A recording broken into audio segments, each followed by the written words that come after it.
क्या है, उससे क्या लाभ मिलता है, किसके बारे में बताया गया है। विशेषकर ये हर एक इंसान को एक बार जरूर पढ़ना चाहिए, चाहे वो गर्भावस्था के दौरान या फिर यदि उस समय आपके पास बुक नहीं है, किसी तरह से साधन नहीं है, तो बाद में भी आप उसका पाठ कर सकते हैं। ठीक है। तो जब कुरुक्षेत्र में लड़ाई हो रही थी, जहाँ पे श्री कृष्ण भगवान थे, अर्जुन जी थे, ठीक है, बहुत सारे और सेनाओं थी, तो अर्जुन ने उस समय कृष्ण भगवान से एक प्रश्न किया। ठीक है। वो प्रश्न क्या था कि हे भगवान, कृपया बताएं कि जीव जब गर्भ में आता है तो वह किस पूर्व कर्म के कारण आता है। हे मधुसूदन, प्राणी जन्म के पूर्व गर्भावास का कष्ट भोगता है और जन्म लेते समय भी असह्य कष्ट पाता है। इसके उपरांत वह संसार में रहकर रोग पीड़ा भोगता है, उसे बुढ़ापा आता है, प्राणी की मृत्यु भी होती है। ठीक है। आज तो प्रभु जी कृपया यह बताएं कि वो कौन से कर्म है जो प्राणी को जन्म मरण से रहित बनाते हैं। एक्चुअली तो अर्जुन का कहना यह था कि हे भगवान, जैसे कि आपको पता है कि आदमी जब गर्भाशय में रहता है उस समय उसको कितना दुख होता है, कितना कष्ट होता है। वो बोलता है कि मुझे बाहर निकालिए, बाहर निकालिए, बाहर आके आपका भजन करता हूँ। साथ में जब वो पैदा होता है, पैदा होते समय भी उसको कष्ट होता है। और आदमी आता है, दुनिया में रहता है, खाता पीता है, जीता है, बाद में फिर से मर जाता है, फिर दूसरे योनि में जन्म लेता है। तो ये कब तक ऐसा चलता रहेगा, मतलब क्यों इसलिए होता है, एक्चुअली क्या कारण है इसका। ठीक है। तो भगवान बोलते हैं, हे अर्जुन, जन्म मरण का बंधन उन प्राणियों की नियति है जो संसार में लिप्त रहते हैं। ऐसे प्राणी संसार में अनुरक्त रहते हैं, अर्थात संसार के नश्वर पदार्थों से ही प्रेम करते हैं। वे सांसारिक वस्तुओं की कामना करते हैं। प्राणी संसार की माया पाने की चेष्टा तो करता है, परंतु मेरी भक्ति पर ध्यान नहीं देता। इसके कारण वह बारंबार और अनेक योनियों में जाकर जरा मरण का दुख उठाता है। जैसे आपको पता है कि जो मनुष्य का तन होता है या फिर मनुष्य का जो शरीर होता है 24 लाख योनियों में भटकने के बाद मिलता है एक्चुअली। ठीक है। पशु पक्षी भी हैं, जानवर भी हैं, बहुत सारे और योनियां हैं, लेकिन सिर्फ मनुष्य ही की योनि ही ऐसी है जिसमें कि एक्चुअली आप भजन कर सकते हैं, भगवान का ध्यान कर सकते हैं, भक्ति पा सकते हैं और दूसरा जन्म आपका नहीं होगा यदि आपने ये अपना जन्म सफल बना लिया तो। नहीं तो जिंदगी भर लगे रहिए कामों में, मेरा घर, मेरी गाड़ी, मेरा पैसा, मेरा परिवार, मेरा खेत और जो भी आप बोल सकते हैं सब मेरा मेरा मेरा मेरा करते चले जाइए ऊपर, फिर दूसरा जन्म आपको लेना ही पड़ेगा एक्चुअली। ठीक है। बट वहीं दूसरी तरफ यदि आप ये सोच के काम करेंगे कि जो है सब भगवान का दिया हुआ है, यहाँ पे मैं कुछ समय के लिए आया हूँ, अपना काम करने के लिए आया हूँ, भगवान की भक्ति करने आया हूँ, साथ में भगवान के नाम का जितना प्रचार हो सके मेरे द्वारा दूसरों को लाभ प्राप्त हो सके वो करने आया हूँ, तो जरूर आप इस दुनिया में अपना काम करते हुए भी जब भी आप जाएंगे ना, आपका हमेशा स्वागत रहेगा भगवान के दरवाजे पे। ठीक है। तो ये था पहला अध्याय।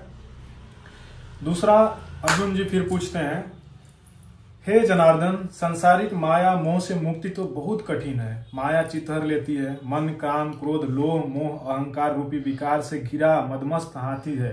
तृष्णा रूपी शक्ति इसे प्रेरणा देती है। पंच विकारों में अहंकार प्रबल है जो कि प्राणी को नरक में ले जाता है। हे हरिकेश, इस मदमस्त हाथी को कैसे वश में किया जाए? मन को भक्ति में लगाने हेतु क्या करना चाहिए?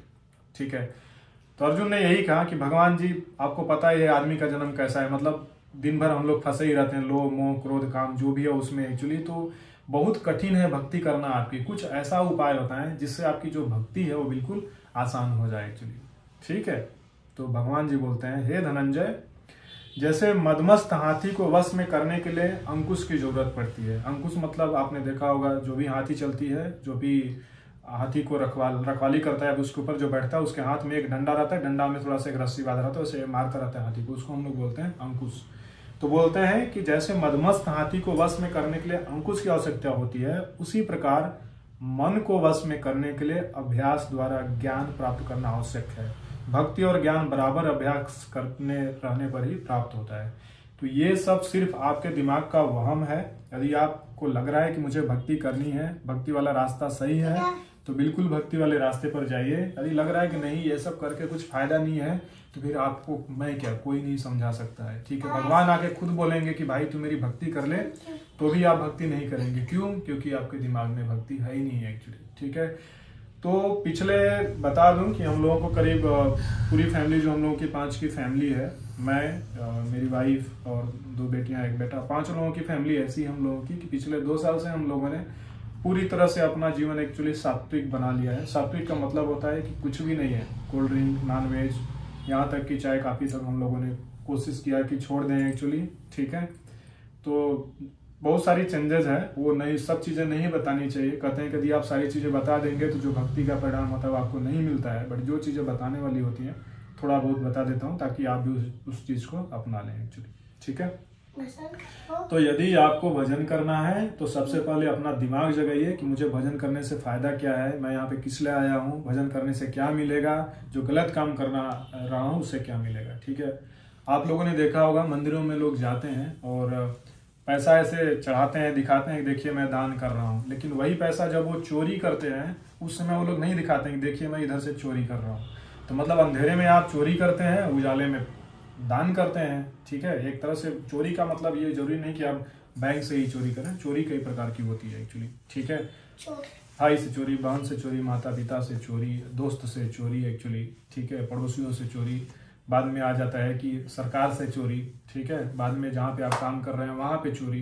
तो कई तरह की चोरियाँ होती हैं एक्चुअली, जिसको हम लोग की 2 नंबर का पैसा बोलते हैं। तो यदि कोई चोर चोरी करके भी दान कर रहा है तो भगवान उस दान को एक्सेप्ट नहीं करते हैं, ठीक है, क्योंकि उनको पता है वो पैसा कहाँ से आ रहा है।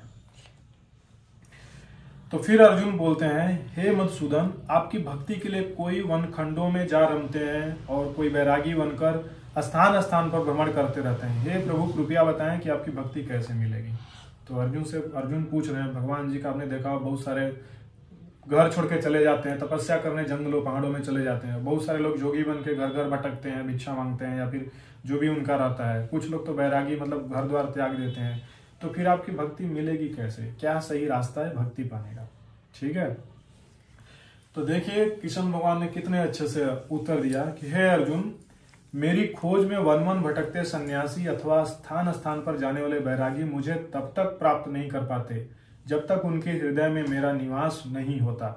तप अथवा बैराग का अहम तो मेरी भक्ति पाने में बाधा डालता है। जटा धारण करने अथवा भस्म लगाकर बैरागी बनने मात्र से मेरी कृपा का पात्र नहीं बन जाता। अहंकारी को तो मेरा दर्शन दुर्लभ नहीं होता। मैं शुद्ध हृदय वाले सतत अभ्यासी ऐसे जीव को मिलता हूँ जो काम, क्रोध, मोह, ममता, अहंकार से परे है। कितनी अच्छी बात भगवान ने बताई। आजकल आपने देखा हो कितने सारे डुप्लीकेट साधु या फिर दूसरे धर्म, सब धर्मों में ऐसे लोग फैले हैं। नकली जटा लगा लेते हैं, मतलब बाल उनके छोटे होते हैं, नकली जटा, बड़ा बड़ा जटा लगा लेते हैं, ठीक है, और बनते हैं कि देखिए मैं कितना बड़ा पुजारी हूँ, कितना बड़ा भक्त हूँ।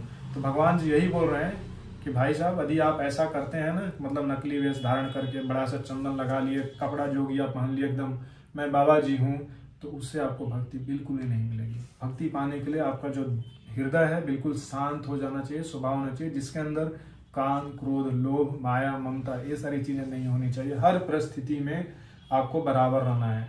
अभी कुछ दिन पहले मैंने एक वीडियो भी डाला था जिसमें रियांश को आपने देखा होगा कि एक तेरा एक मेरा वाला कॉन्सेप्ट समझा रहा था। उस वीडियो में मैंने बताया कि ये अभी छोटा है, इसको अभी उतना ज्ञान नहीं है, फिर भी इसके अंदर अभी से लोभ है कि मतलब मेरे पास ज्यादा आया तो मैं खुश रहूंगा और मेरे पास कम आया तो मैं दुखी रहूंगा एक्चुअली, ठीक है। तो आदमी वही है, थोड़ा सा खुशी मिले तो ज्यादा आप खुश मत हुई और ज्यादा दुख हो तो आप दुखी मत हुई, बिल्कुल बराबर है। क्योंकि दुख आया है तो दुख भी कट जाएगा, सुख आया है सुख भी कट जाएगा। कभी भी जो जिंदगी की लाइन है ना सीधे नहीं होती है। जिंदगी की लाइन देखेंगे तो ऐसे ऊपर नीचे रहती है, ठीक है। उसका मतलब ये है कि एक बार सुख आएगा फिर दुख आएगा, फिर सुख आएगा फिर दुख आएगा। यदि आपको हमेशा सुख चाहिए तो फिर आप पृथ्वी लोक पे कर क्या रहे हैं भाई साहब। आपका स्थान तो ऊपर है स्वर्ग लोक में। देवताओं के पास थोड़े जल्दी दुख आता है, वो तो स्वर्ग है, उनको तो सब पता है एक्चुअली, ठीक है। तो ये होता है। फिर अर्जुन ने पूछा, हे माधव, प्राणी पंच विकार जनित प्रवृत्ति के कारण लौकिक जीवन नष्ट कर लेता है। हे मुरारी, कृपया बताएं कि वह कौन सा पाप है जिसके कारण किसी व्यक्ति की स्त्री या पति असमय मर जाती है या फिर मर जाते हैं। किन पापों के फलस्वरूप अल्पायु में पुत्र या पुत्री मर जाता है। कौन से पाप के कारण व्यक्ति वीरहीन हो जाता है। कितना अच्छा प्रश्न पूछा अर्जुन जी ने कि हे भगवान सिर्फ ये बताइए कि 5 प्राणी पंच विकार जनित प्रवृत्ति के कारण लौकिक जीवन नष्ट कर लेता है। आपने देखा हो बहुत सारे लोग सुसाइड कर लेते हैं, ठीक है, या फिर बहुत सारे लोगों की पत्नी मर जाती है, पति मर जाते हैं, या फिर पुत्र मर जाते हैं, पुत्री मर जाते हैं। ये किस कारण मरते हैं, क्या कारण है। मतलब आपने देखा हो बहुत सारे लोगों के, मतलब मैं बोलूँ कि कुछ लोगों के तो गर्भाशय में मतलब पेट के अंदर ही मर जाते हैं, कुछ लोगों के बाहर आके मर जाते हैं, कुछ लोगों के 10 साल 15 20 25 30 मतलब कोई लिमिट नहीं है। मतलब माता पिता हैं और पुत्र पुत्री चले जाते हैं, तो कितना कष्ट होता है, क्या कारण है इसका एक्चुअली। ठीक है, तो देखिए कितनी अच्छी बात यहाँ पे कृष्ण भगवान ने उनको बताया एक्चुअली कि किसी का लिया हुआ ऋण नहीं चुकाने वाला, किसी का लिया हुआ ऋण नहीं चुकाने वाला, ऋण मतलब कर्जा, किसी भी तरह का कर्जा हो सकता है वो, किसी का लिया हुआ ऋण नहीं चुकाने वाले पति पत्नी का हानि का दुख उठाता है। यदि आप पति हैं, किसी से आपने ऋण लिया है, उसका ऋण वापस नहीं किया है, तो ये तय है कि आपकी पत्नी की मृत्यु हो जाएगी। यदि आप पत्नी हैं, किसी से आपने कर्जा लिया है और आपने वो कर्जा वापस नहीं किया है, तो आपके पति की मृत्यु हो जाएगी एक्चुअली। ठीक है, उसी प्रकार से किसी की धरोहर अमानत को न लौटाने वाले का पुत्र अल्प आयु में मर जाता है, या फिर पुत्री। किसी से हमने कोई सामान ले लिया, मुझे पता है कि ये सामान मेरा नहीं है, दूसरे आदमी का है, वो सामान मैंने उनको वापस नहीं किया, जिसके कारण जो मेरा पुत्र और पुत्री है अल्प आयु में ही मर जाएगा एक्चुअली, मतलब छोटी उम्र में ही मर जाएगा। ये आप अपने से सोच के देखिएगा कि क्या किसी से आपने कभी कुछ लिया है, किसी से कुछ वापस किया नहीं किया, क्योंकि यदि आपने वापस नहीं किया है तो फिर उसे वापस करने के लिए दोबारा आपको जन्म लेना पड़ेगा। ठीक है, किसी को सहयोग सहायता का आश्वासन देकर भी समय आने पर सहयोग न करने वाला वीरहीन होता है। जैसे हमने किसी से वादा कर लिया कि आप शादी ब्याह कीजिए, मैं जरूर आपके यहाँ आऊंगा, शादी ब्याह में या फिर किसी भी चीज का बोल दिया भाई मैं आपको 10,000 रुपए का सहायता करूंगा, 5,000 रुपए का सहायता करूंगा, तो यदि मैं ऐसा प्रॉमिस करता हूँ, ऐसा वादा आपसे करता हूँ, किसी भी चीज का वादा हो सकता है, जरूरी नहीं पैसे का है, काम का भी हो सकता है कि भाई तुम आ जाओ मैं तुम्हारी मदद करता हूँ, बहन तुम आ जाओ मदद करता हूँ, यदि मैं आश्वासन दे करके मदद नहीं करता हूँ, तो उस केस में भगवान ने बताया है कि सहयोग न करने वाला व्यक्ति वीरहीन हो जाता है। ये सब भयंकर पाप है। वीरहीन का मतलब होता है नपुंसकता, आपने देखा होगा आजकल, एक तरह से बोला सकते हैं जिसके अंदर मतलब वीर है ही नहीं। तो वीरहीन पुरुष का मतलब आप समझ सकते हैं कैसा आदमी है जिसके अंदर ताकत है ही नहीं, खत्म है जिंदगी उनकी।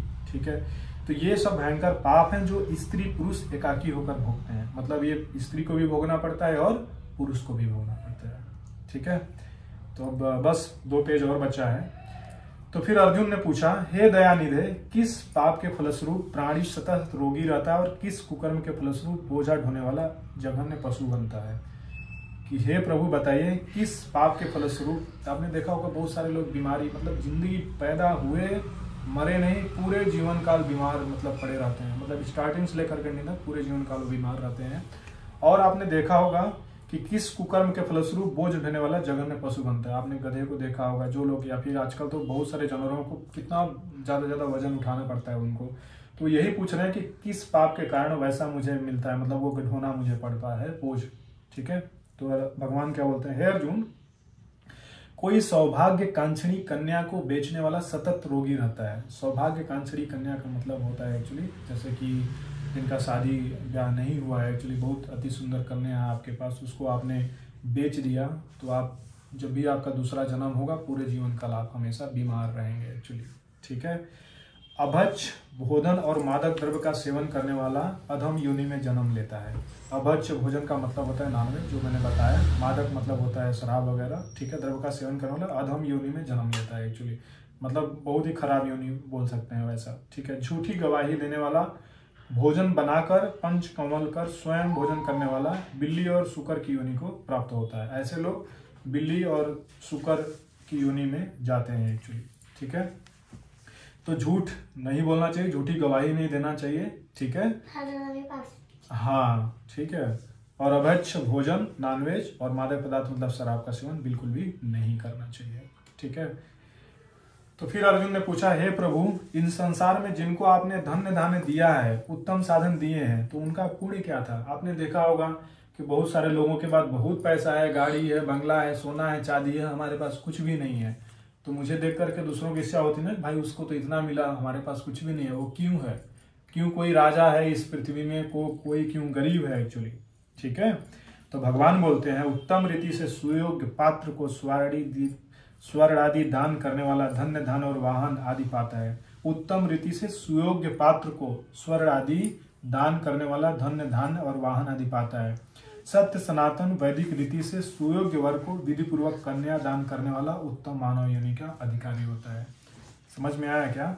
उत्तम रीति से सुयोग्य पात्र को स्वर्ण दान करना चाहिए। एग्जाम्पल के तौर पे जरूरी नहीं कि आप ब्राह्मण को ही दान दीजिए, ठीक है, आप किसी को भी दान कर सकते हैं। यदि आपको लग रहा है कि दूसरा जो व्यक्ति है बहुत ही गरीब है, उसके घर में शादी ब्याह है, वो सोना खरीद के अपनी पुत्री को नहीं दे सकता है, तो यदि वो गरीब आदमी है उसकी यदि आप मदद करते हैं उस समय स्वर्ण आदि मतलब स्वर्ण का कुछ भी दान करते हैं एक्चुअली, तो उस केस में आपको धन धान और वाहन आदि प्राप्त होता है। सत्य सनातन वैदिक रीति से मतलब जो शादी ब्याह आजकल आपने देखा होगा, लव मैरिज का जमाना चल रहा है, लिव इन रिलेशनशिप का जमाना चल रहा है, तो वो सब बिल्कुल गलत है एक्चुअली। सनातन धर्म में कहीं पे भी ये नहीं बताया गया है कि आप ऐसे शादी ब्याह करिए।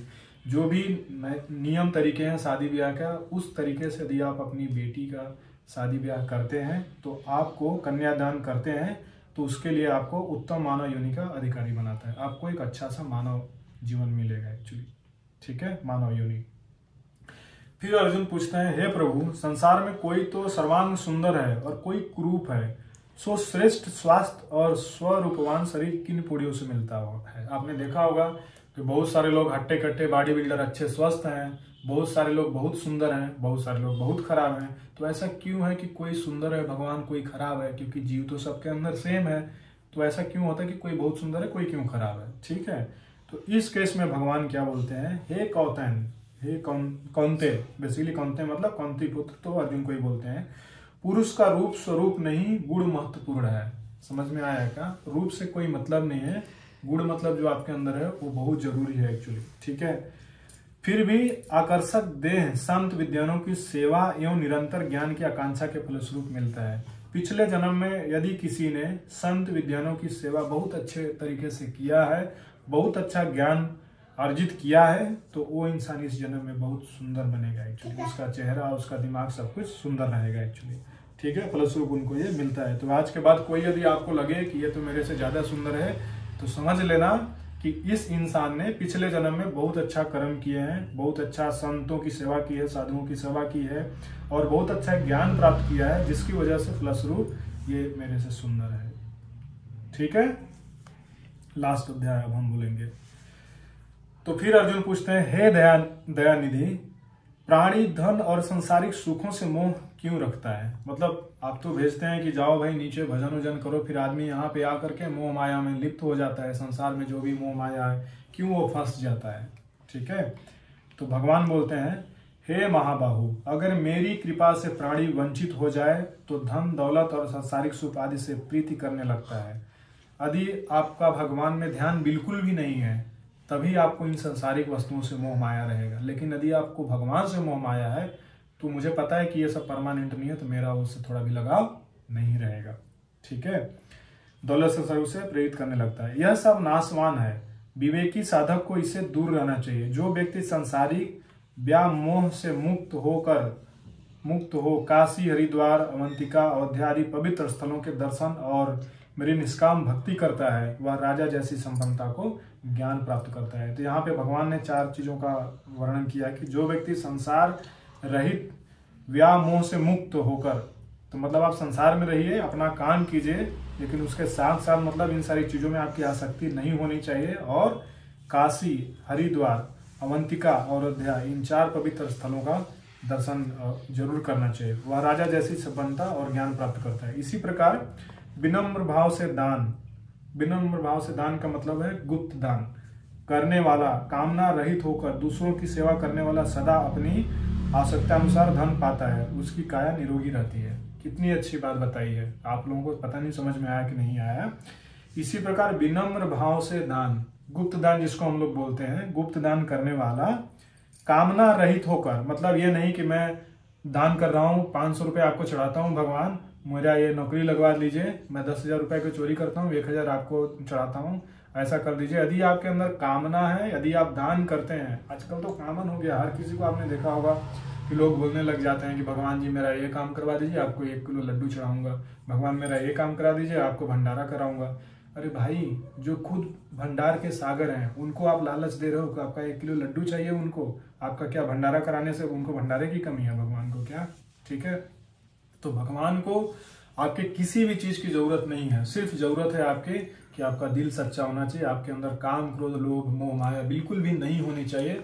पवित्र आपका शरीर होना चाहिए, पवित्र आपका खाना होना चाहिए, पवित्र आपका रहन सहन होना चाहिए, पवित्र आपका आचरण होना चाहिए। ये सारी चीजें भगवान को चाहिए। और उनको ये नहीं चाहिए कि आप 4 लोगों को दिखा करके 5-5 हजार की गड्डी या फिर 10 हजार की गड्डी दान कर रहे हैं। वो दान किसी भी काम का नहीं है, समझ जाइए, ठीक है। तो जो मंदिर में जाइए, चुपके से 10 रुपए डाल दीजिए। आरती में जो आप चढ़ा रहे हैं वो सही बात है, आरती तो आदमी करता है, 10-20 रुपए चढ़ा देते हैं। बट बाकी जो आपका दान होना चाहिए, जो भी आप चढ़ाना चाहते हैं, तो 10-5 रुपए जो वहाँ पे पेटी है, पेटी के अंदर एक्चुअली डाल दीजिए, बिना किसी को बताए हुए एक्चुअली, ठीक है। गुप्त दान जिसको बोला जाता है एक्चुअली। करने वाला कामना रहित होकर दूसरों की सेवा करने वाला सदा अपनी आवश्यकता अनुसार धन पाता रहता है। और भगवान ने बोला है कि यदि आदमी ऐसा काम कर रहा है तो उसको जब जब पैसे की जरूरत पड़ेगी वो पैसा मैं खुद आपके पास लाता रहूंगा एक्चुअली, ठीक है। यदि आप गुप्त दान करेंगे, अच्छे से रहेंगे, तो जब जब आपको जितने पैसे की जरूरत पड़ेगी वो खुद आवश्यकता अनुसार धन उसके पास आता रहेगा। किसी के सामने भीख नहीं मांगना पड़ेगा कि भैया प्लीज आज मुझे 10 रुपए दे दो, नहीं मांगने की जरूरत है। वो देने वाला तो ऊपर वाला, नीचे वाला क्या करेगा, ठीक है। और उसकी काया निरोगी रहती है, शरीर में कभी भी कोई भी बीमारी उस आदमी को नहीं होगी जो भक्ति के राह पे है एक्चुअली, जो मैंने बताई इन सारी चीजों की, ठीक है। एक भी बीमारी नहीं होगी, ठीक है। तो अर्जुन फिर पूछते हैं, हे प्रभु, प्राणी में रक्त विकार, खंड वायु, अंधा अथवा पगुनता का कारण क्या है? ये भी बहुत जरूरी प्रश्न है एक्चुअली। इसमें यह बताया गया है कि आपने बोला होगा रक्त विकार, खून में बहुत सारी बीमारी हो जाती है। खून की बीमारी के कारण कितने लोग मर जाते हैं। ब्लड कैंसर का आपने सुना होगा ये नाम एक्चुअली, या फिर और बहुत सारी बीमारियां होती हैं। खंड वायु, अंधा, लोग अंधा हो जाते हैं। पगुनता का मतलब होता है लंगड़ापन हो जाता है। तो किस कारण से ऐसा होता है एक्चुअली, वो बहुत जरूरी है जानना। जो भी लोग अंधे हैं, जो भी लोग लंगड़े हैं, विकलांग जिसको हम लोग बोलते हैं, बहुत जरूरी है इस चीजों को जानना। या फिर जिस किसी की मृत्यु या फिर किसी भी प्रकार का बीमारी है शरीर में, खून से रिलेटेड या फिर खंड वायु से रिलेटेड, तो उनको ये बहुत फायदा पहुंचाएगा। ये प्रश्न जो है उससे अपना ये जीवन आप सुधार लीजिए, ताकि जो दूसरा वाला जन्म हो वो अच्छे से जन्म हो, या तो फिर जन्म हो ही ना एक्चुअली, ठीक है। तो देखिए, हे धनंजय, भगवान क्या बोलते हैं, हे धनंजय, मेरी भक्ति से परे माया लिप्त, मेरी भक्ति से परे माया लिप्त मतलब जो मेरी भक्ति नहीं करते हैं, माया में लिप्त हैं। 4 दिन की चांदनी फिर अंधेरी नाथ, ये वही वाली हाल है। या फिर आज 4 दिन जिंदगी है, खाओ पियो ऐश करो जाओ। ऐसे लोग नशे व्यसनों में रक्त रहने वाला, किसी भी तरह का नशा व्यसन मतलब दिन रात पी के टुन्न पड़े हैं, दारू नशा हाय हेलो, वो लोग, ठीक है। क्रोधी, बहुत ज्यादा क्रोध है उनके अंदर, बात बात पे एकदम नाक पे गुस्सा रहता है एक्चुअली, ठीक है। रक्त विकारी, ठीक है। आलस्य में डूबे दरिद्री, मतलब जिनको नींद बहुत ज्यादा, नींद नहीं खुल रही, सुबह में सोए हैं, बहुत ज्यादा आलस्य है उनके अंदर एक्चुअली, ठीक है। शील संयम रहित, जिनके अंदर संयम नहीं है, जिनके अंदर शील नहीं है। शील संयम का मतलब होता है कि जब मन में आए जो काम करना, मतलब जो समय नहीं है निर्धारित है वो सभी गलत काम करना, वो सब उसके अंदर में आना। किसी भी तरह का संयम नहीं है आपके अंदर जिंदगी में एक्चुअली, ठीक है। खंडित रहित, खंड वायु जैसे रोग से ग्रस्त होते हैं एक्चुअली। पति व्रत धर्म का उल्लंघन करने वाली स्त्री और संयम रहित पति में पंगुता ज्योतिहीनता आती है। देखिए, पति व्रत धर्म का उल्लंघन करने वाली स्त्री और संयम रहित पति में पंगुता ज्योतिहीनता आती है एक्चुअली। यदि कोई पत्नी जिसका पति है अपने पति व्रत धर्म का उल्लंघन करती है एक्चुअली, सेम ये पति के लिए भी है। यदि किसी का पति विकलांग है तो पत्नी पिछले जन्म में थी, ठीक है। और किसी का पत्नी विकलांग है तो पति पिछले जन्म में धर्म का पालन नहीं किया, जिसकी वजह से एक्चुअली संयम रहित भी है। यहाँ पे देखिए, संयम रहित का मतलब होता है जो आपको पता ही है एक्चुअली, गृहस्थ जीवन में जो भी होता है कार्यक्रम, ठीक है।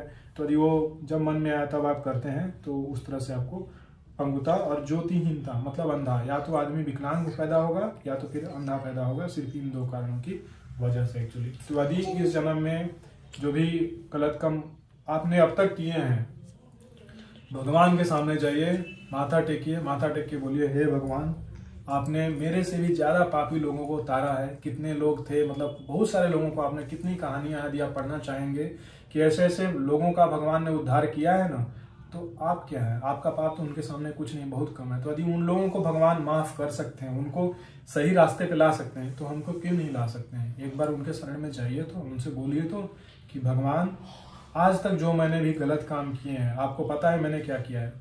हर चीज आदमी नहीं बता सकता है, ठीक है।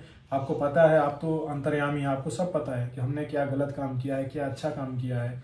बट आज से आपके सामने ये मैं प्रण करता हूँ या फिर वादा करता हूँ कि हे भगवान, आज के बाद कभी भी मैं ये गलत काम नहीं करूंगा और उस काम को वहीं पे छोड़ दीजिए। दोबारा अपनी जो भी आपकी ज़िंदगी बची है 10 साल 20 साल 30 साल 40 साल, दोबारा वो काम मत कीजिए।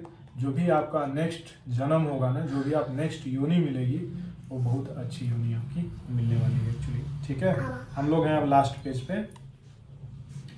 फिर भगवान बोलते हैं, अर्जुन पूछते हैं, हे जगत गुरु, कृपया करके गुरु दीक्षा के विषय में भी कुछ बताएं। गुरु दीक्षा, गुरु आपने पता है गुरुमुख लोग हो जाते हैं या फिर गुरु से दीक्षा लेते हैं तो लेना चाहिए या फिर नहीं लेना चाहिए, इसके बारे में अर्जुन जी पूछ रहे हैं किशन भगवान से एक्चुअली। ठीक है, तो देखिए क्या बोलते हैं किशन भगवान। हे कौन्ते, कौन्ते का मतलब होता है कुंती पुत्र, तुम धन्य हो और धन्य है तुम्हारी माता। तुम्हारा यह प्रश्न संसार के लिए कल्याणकारी है एक्चुअली। ठीक है, हे पार्थ, संयमी और इंद्रियों को वश में करने वाला कोई सिद्ध पुरुष जो इस भक्ति और परोपकार में लगा है, गुरु रूप में धारण करे। अपने गुरु के मार्गदर्शन में मेरी आराधना कर व्यक्ति गुरु कृपा से मेरी भक्ति पाता है। ऐसे गुरु से विमुख प्राणी सतत ग्राम को मारने का पाप भोगता है, उसका मुख देखना भी पाप है। अधिक कोई व्यक्ति गुरु दक्षिणा नहीं लिया है फिर भी पूजा पाठ कर रहा है या फिर गुरु जो गुरुमुख वगैरह नहीं हुए हैं, तो भगवान जी क्या बोलते हैं कि ऐसे मनुष्य का एक्चुअली मुख देखना ना मतलब पाप है। ऐसे गुरु से विमुख प्राणी का सप्तग्राम को मारने का पाप भी उनको भोगना पड़ता है एक्चुअली। ठीक है, उसका मुख देखना भी पाप है। जैसे मदिरा भांड से सटा गंगा जल अशुद्ध हो जाता है एक्चुअली। ठीक है, गंगा जल है, गंगा जल के बगल में आप मदिरा रख दीजिए, सट गया दोनों में एक्चुअली। ठीक है, तो गंगा जल अशुद्ध हो जाता है, वैसे ही वो आदमी है एक्चुअली। ठीक है, जैसे कि कोई गंगा जल है, गंगा जल में यदि आप शराब डाल देते हैं तो गंगा जल वो फिर वो नहीं बोला जाता, फिर वो अपवित्र हो जाता है। उसी तरह से वो इंसान है जिसने गुरु दीक्षा नहीं ली है, गुरुमुख अभी तक नहीं हुआ है, वो होने के बाद जो भी गुरु महाराज मंत्र बताते हैं उस मंत्र का जरूर जाप करना चाहिए एक्चुअली। ठीक है, उसी प्रकार गुरु द्रोही गृहस्थ साधक की साधना निष्फल रहती है। ऐसा व्यक्ति कुकर, शुकर, गर्दभ, काक आदि योनियों को पाता है। वह अजगर के समान आलस में डूबा रहता है, तिरस्कार पाता है। अतः गुरु आज्ञापालक, साधनशील, व्यसन रहित जीवन व्यतीत करता है एक्चुअली। क्योंकि आपके जीवन में यदि गुरु नहीं है, बिना गुरु के आपकी जिंदगी चल रही है तो जिंदगी बेकार है। जितना जल्दी हो सके गुरु बनाइए अपनी जिंदगी में। हे धनंजय, गुरु दीक्षा बिना साधक का उद्धार नहीं होता है। मेरी भक्ति की इच्छा करने वाले को गुरु धारण करना उत्तम है। यदि आप भगवान कृष्ण की भक्ति पाना चाहते हैं तो सबसे पहले आपको गुरु बनाना जरूरी है। बिना गुरु के कृष्ण भक्ति आपको नहीं मिलने वाली होती। ठीक है, जैसे नदियों में गंगा, व्रतों में एकादशी और जीवों में मनुष्य तन का श्रेष्ठ है, उसी प्रकार साधक की सिद्धियों में गुरु कृपा श्रेष्ठ है। गुरु सेवा का फल अश्वमेध यज्ञ से भी अधिक फलदायी होता है। समझ रहे हैं, जो अश्वमेध यज्ञ किया जाता है उससे भी ज्यादा फल प्राप्त होगा यदि आपके गुरु ने किसी तरह से आपके ऊपर कृपा कर दिया है तो। तद्दिति प्रणिपातेन परिप्रश्नेन सेवया उपदेक्ष्यन्ति ते ज्ञानं ज्ञानी नस्तत्वदर्शिनम् इति श्री गर्भ गीता संपूर्णम्। जय भगवान, जय हरे कृष्ण। ठीक है, अब हम बात करेंगे, सिर्फ 2 मिनट और समय आपका लेता हूँ। ये 2 मिनट का जो समय है आपको वो चीज सोचने पे मजबूर कर देगा कि ऐसा आखिर होता क्यों है एक्चुअली। ठीक है, आपने देखा होगा, हमेशा मैं एक ही जानवर का आपको उदाहरण देता हूँ। बहुत सारे वीडियो में मैंने ये चीज बता भी दिया होगा। वो जानवर का नाम है कुत्ता एक्चुअली, डॉग जिसको हम लोग बोलते हैं कुत्ता। ठीक है, आपने कुत्ते को देखा होगा, बहुत सारे कुत्ते आपने देखा होगा रोड पे टहलते हैं एक्चुअली। ठीक है, देखा होगा आपने ना, बहुत सारे कुत्ते अपने गांव में मिल जाएंगे रोड पे टहलते हुए। बहुत सारे कुत्ते एकदम लग्जरी गाड़ी में घूमते हैं, हवाई जहाज से चलते हैं कुत्ते। उनको नहलाने के लिए आदमी रखा गया है, खाने के लिए आदमी रखा है, उनका अलग से घर है, उनका अलग से बाथरूम है, तो उनको डॉक्टर भी अलग से रखा गया है, कब क्या खाना खिलाना है, कब उनको घुमाना है। मतलब है तो आखिर कुत्ता है ना। फिर उसको आप क्यों ऐसा महसूस होता है आपकी जिंदगी में कि यार ये कुत्ते की जिंदगी इतनी अच्छी, दूसरा कुत्ता बेचारा रोड पे सड़क पे ऐसे ही भटक रहा है, ना तो उसको खाने को पूछ रहा है कोई, ना तो पीने को पूछ रहा है कोई, भी आ रहा है 2 डंडा मार के चला जा रहा है, और वो घर वाले कुत्ते को कोई मार के दिखाए। तो ये है परिणाम आपके भक्ति का, आपके भजनों का। यदि ये मनुष्य तन में यदि आपने कोई भक्ति नहीं की, कोई भजन नहीं की, भगवान की आराधना नहीं की, अच्छे कर्म नहीं किए ना, तो अपनी जो जिंदगी है कुत्ते वाली होने वाली है। कौन से कुत्ता वाला? वो जो रोड साइड वाला कुत्ता है, ना कि वो जो किसी के घर में है वो वाला कुत्ता एक्चुअली। ठीक है, तो जो भी आपके बच्चे हैं उनको अभी बचपन से ही भक्ति की राह पे ले जाना शुरू कर दीजिए कि भाई देख ऐसा ऐसा करेगा तो ये बनेगा, नहीं करेगा फिक्स है, फिर कोई क्या करेगा, कोई कुछ नहीं कर सकता, कुत्ता तो बनना ही पड़ेगा।